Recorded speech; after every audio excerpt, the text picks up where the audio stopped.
क्योंकि शरीरम स्वरूपम सुतम व कलत्रम धनम मेरु तुल्यम यशस्चारु चित्रम हरेर पद्म रंगेर मनश्चे न लगनम ततः किम ततः किम ततः किम ततः किम।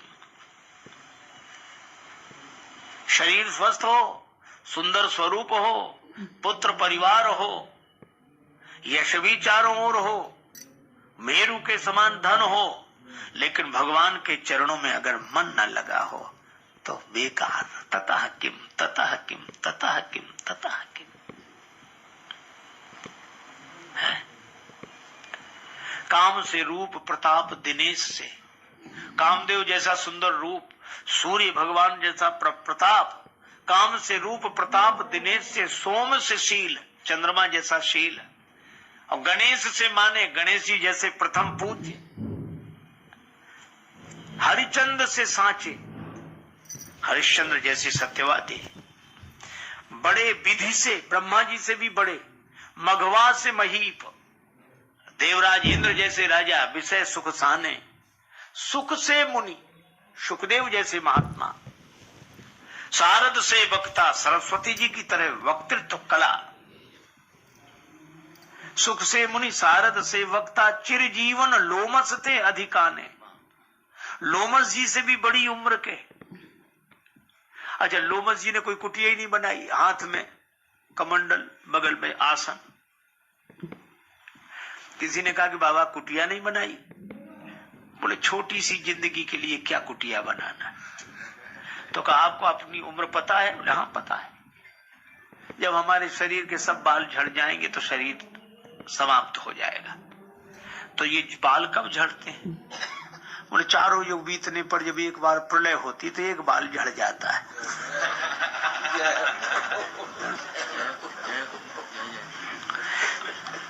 ऐसे चिरंजीवी चिरजीवन लोमसते अधिकाने। और पर तुलसीदास जी कितनी अद्भुत बात कहते हैं कि ऐसे भये तो कहा तुलसी जो पे जाने की जीवन राम न। एक महात्मा किसी के द्वार पर भिक्षा मांगने आए। बहू उस परिवार की बड़ी भक्ता थी, वो भिक्षा लेकर बाहर गई। अब महात्मा उससे कुछ पूछने लगे तो उसकी सास छिपकर सुनने लगी कि देखो ये क्या बातें करती है। महात्मा ने कहा कि बेटी तुम्हारी उम्र कितनी है? उसने कहा कि महाराज 13 वर्ष, जबकि 27 वर्ष की थी। सास ने सुना कि बड़ी झूठी है ये, तुम्हारे पति की उम्र कितनी है? तो बोली 3 साल। अब तो सास को बड़ा क्रोध आया। और तुम्हारी सास की उम्र का 6 महीने। और कहा कि तुम्हारे ससुर की उम्र, बोली उनका जन्म ही नहीं हुआ। अब उसकी सास को बड़ा क्रोध आया और महात्मा जी से बोली कि तुम ऐसी झूठी बातें सुन रहे हो इसकी। महात्मा ने कहा कि ये बिल्कुल ठीक कह रही है। सास बोली क्या ठीक कह रही है? महात्मा ने उस बहू से कहा कि बेटी बताओ अपनी माता जी को। उसने कहा कि महाराज मैंने कहा मेरी उम्र 13 साल। क्यों? बचपन के 12-13 वर्ष तो ऐसे ही गए, उसको मैं अपने जीवन में नहीं गिनती। 13 वर्ष की उम्र में गुरुजी आए, उन्होंने मंत्र दिया, तब से मैं भजन करती हूं, तो 13 वर्ष की उम्र है। और मेरे पति अभी 3 साल से भजन करने लगे, इसलिए उनकी उम्र 3 साल है। और सास अभी 6 महीने से। और ससुर ने तो शुरू ही नहीं किया, इसलिए उनका जन्म नहीं। देखो उम्र तो वही है जो भगवान से जुड़ी हुई हो, और भगवान से न जुड़े ऐसी उम्र की क्या गिनती। आप ऐसे देखो, आम के पेड़ में आम का फल न लगे, जामुन के पेड़ में जामुन का फल न लगे, कटहल के पेड़ में कटहल का फल न लगे तो क्या उन्हें कटहल का, आम का, जामुन का पेड़ कहा जाएगा? कहते रहेंगे, लेकिन वह कहना भी सार्थक नहीं होगा।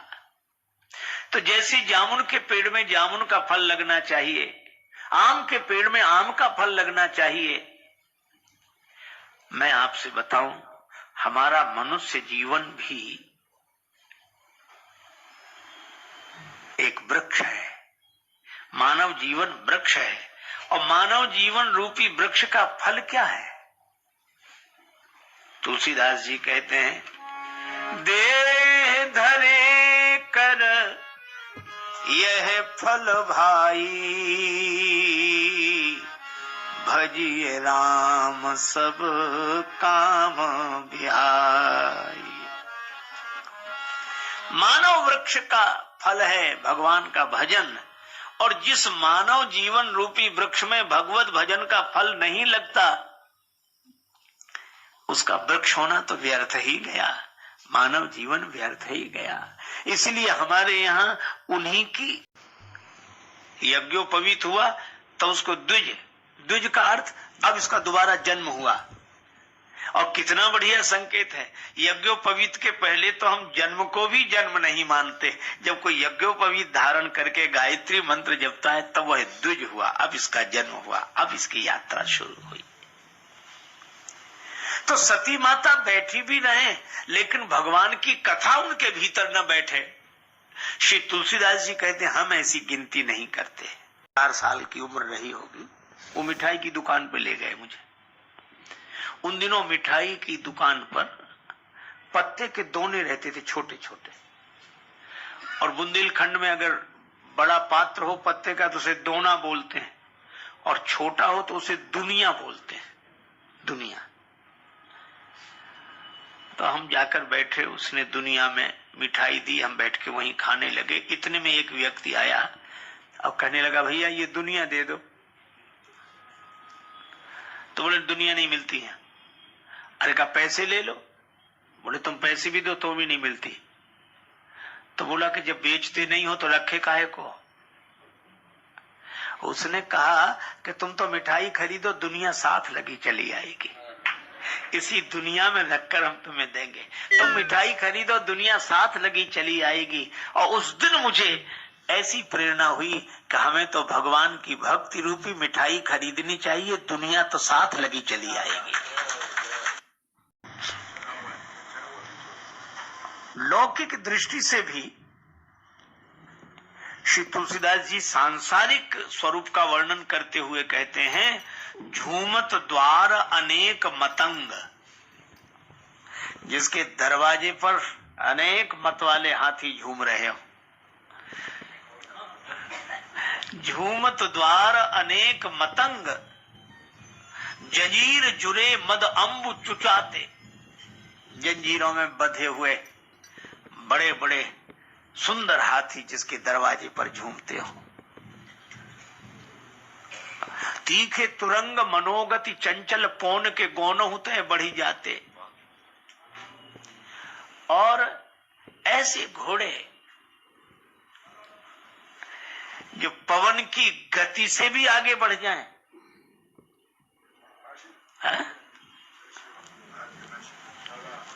ऐसे हाथी जिसके द्वार पर बंधे हों, ऐसे घोड़े जिसके द्वार पर हों।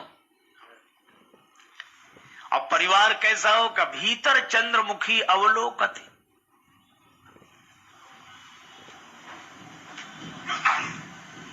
ऐसी परम सुंदरी भार्या हो, भीतर चंद्रमुखी अवलोकते, और बाहर भूप खरे न समाते, और बाहर राजाओं का ढेर लगा हो जो मिलने के लिए आए हो। और इतना वैभव हो तो भी तुलसीदास जी कहते हैं, ऐसे भये तो कहा तुलसी, जो पे जानकी नाथ के रंग न राते। अगर भगवान से उनका प्रेम नहीं तो ततः किम ततः किम ततः किम ततः किम। इसीलिए हमारे यहाँ कसौटी यही रही, भगवत कथा सुनने के बाद कुंभज ऋषि भगवान की भक्ति मांगते हैं और भगवान शंकर उन्हें अधिकारी जानकर भक्ति देते हैं। और भक्ति शब्द बड़ा अच्छा है, अलग अलग हो जाना विभक्त हो जाना है और मिलकर एक हो जाना भक्त हो जाना है। चले मुनि सन विदा मांगी त्रिपुरारी, मुनि सन विदा मांगी त्रिपुरारी मुनि सन। और जब चले भगवत दर्शन की लालसा लेकर तो त्रिपुरारी। इसका आशय केवल इतना ही है कि व्यक्ति जैसे जैसे भगवान से जुड़ता है वैसे वैसे भगवान उसकी महिमा बढ़ाते हैं। पर सती माता का नाम नहीं लिया। क्या लिखा? चले भवन संग दक्ष कुमारी, दक्ष की बेटी साथ जा रही। अच्छा, एक बात है, शिवजी बराबर कथा सुनकर आए हैं तो कथा का फल क्या? भक्ति। और भक्ति जिसके मन में आएगी वो भगवान को खोजेगा। हृदय विचारत जात हर केहि विधि दर्शन होए। भगवान से दिल लग जाए, हृदय लग जाए और भगवान न मिले,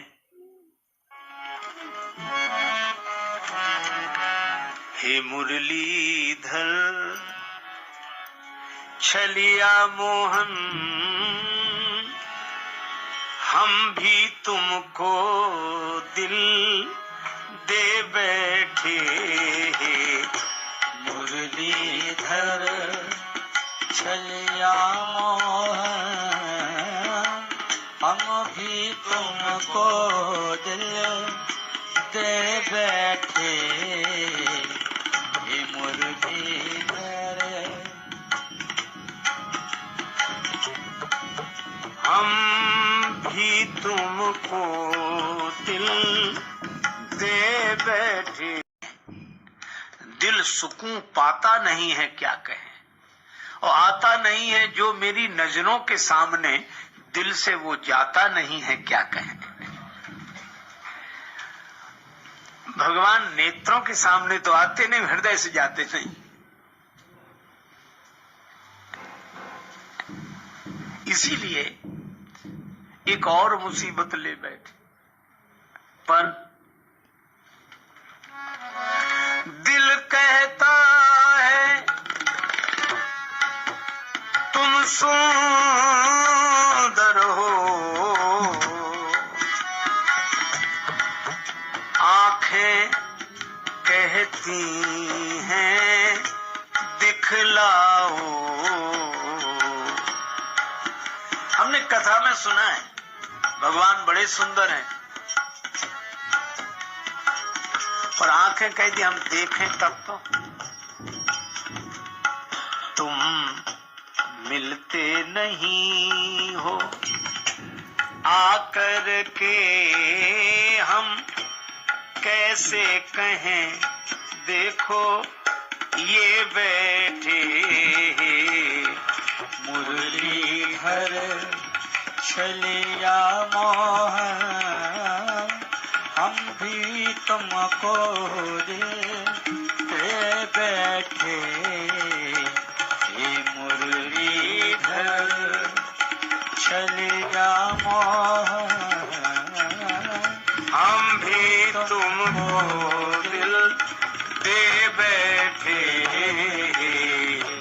मुरलीधर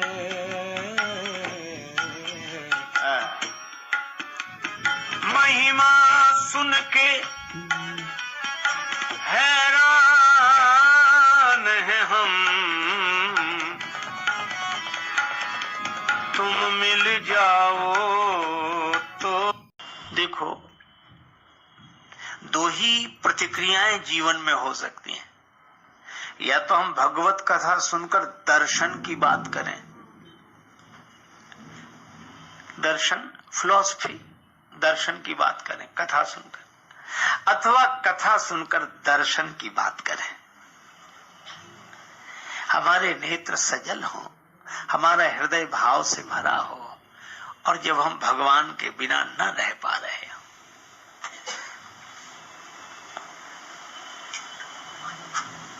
ऐसे प्रेमी को तर्क से समझाया नहीं जा सकता।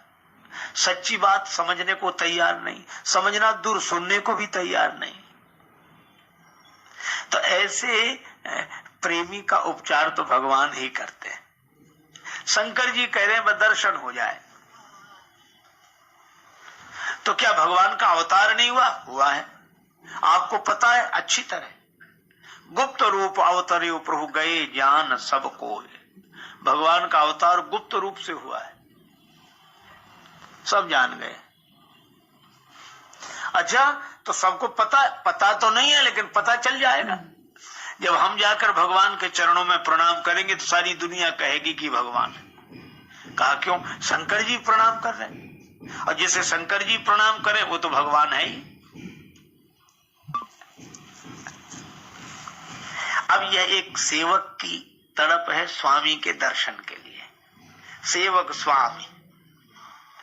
पर जब शंकर जी ने कहा कि मैं प्रणाम करूंगा तो सारी दुनिया जान लेगी कि ये भगवान है, तो राम जी मन ही मन मुस्कुराए, और उनको लगा है कि जरा सखा से विनोद भी कर लिया जाए।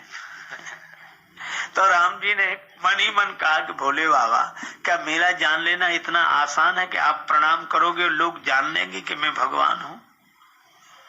शंकर जी बोले सीधी सी बात है, जब मैं प्रणाम करूं तो कौन नहीं मानेगा कि आप भगवान हो? भगवान ने कहा कि इतना आसानी से नहीं जानेंगे ये लोग। सोई जाने जे देव जनाई, राम कृपा बिनु सुन खगराई, जाने न जाए राम प्रभुताई। शंकर जी बोले वो ठीक है, लेकिन हम प्रणाम करेंगे तो बहुत लोग आपको जान लेंगे। राम जी बोले तो हम भी ऐसा मायामय रूप लेकर आ रहे हैं कि सारी दुनिया को बाद में जनाना कि हम भगवान हैं, पहले अपनी भार्या सती जी को ही समझा लो कि हम भगवान हैं तो जाने। ये सखा का विनोद।